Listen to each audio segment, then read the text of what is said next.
Hello, today I'd like to talk about a book which has a powerful influence on me. The experience of reading that book is so wonderful that it's worth sharing with others.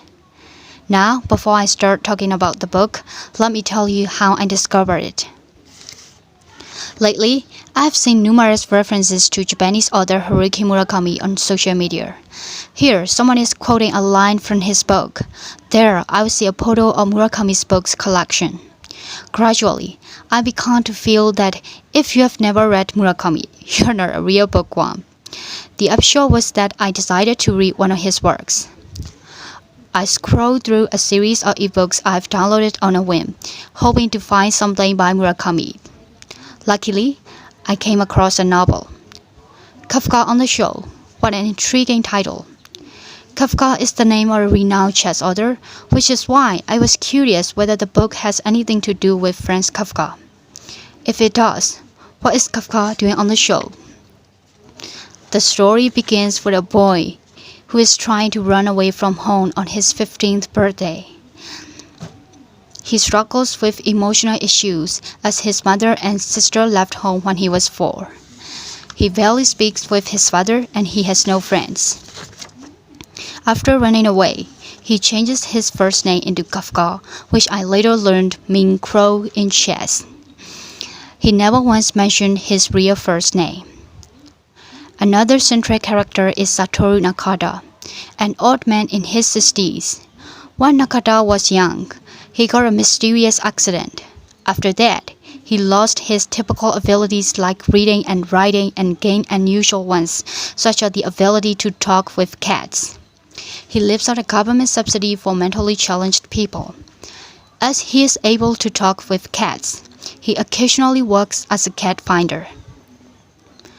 One day, while searching for a lost cat in the vacant lot, Nakata encounters a huge dog.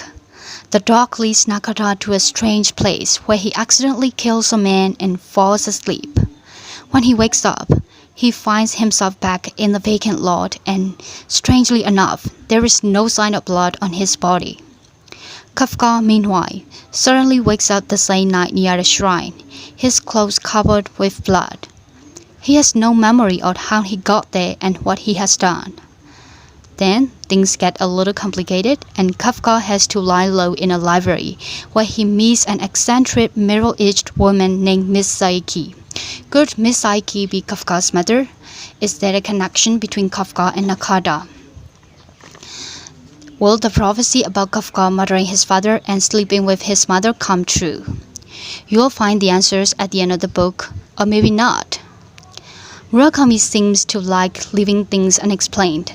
Of course, he gives a number of ambiguous hints. However, it is down to the reader to figure out how and why. The ending focuses on the transformation in Kafka's attitude. The 15-year-old runaway has grown up and is ready to see the world from an utterly different viewpoint.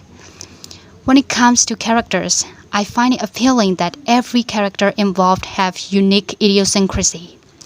Although Kafka is the main narrator in the story, the character who I think is closest to the reader is Hoshino, the young driver who is also Nakata's companion.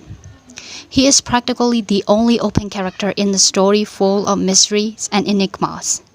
My favorite characters is Oshima, the library assistant and Kafka's confidant. Thought-provoking dialogues are another special feature of the book. Because the characters have their own complexities of mind, the reader is more reliant on the dialogues to understand important themes of the story. Still, some dialogues may be difficult to interpret because of their metaphorical nature. Murakami's use of metaphors makes the story more enigmatic and captivating. If I understand correctly, Kafka in the title is a metaphor for complexity of human nature and the show for human consciousness. In a nutshell, Kafka on the Shore will give a clear explanation of why Murakami's works are internationally acclaimed. The book has become one of my favorites, even though I hate the feeling of being left with tons of questions. It is one of the books which makes me wonder how exactly the author came up with the idea of that book. Despite the mysterious plots, it is not the kind of book you should read for fun. you should start reading Kafka on the show, only when you are ready to do an awful lot of thinking. Well, I think that's it. If you enjoyed this video, don't forget to give a thumbs up and subscribe to my channel. Thanks for listening, and goodbye.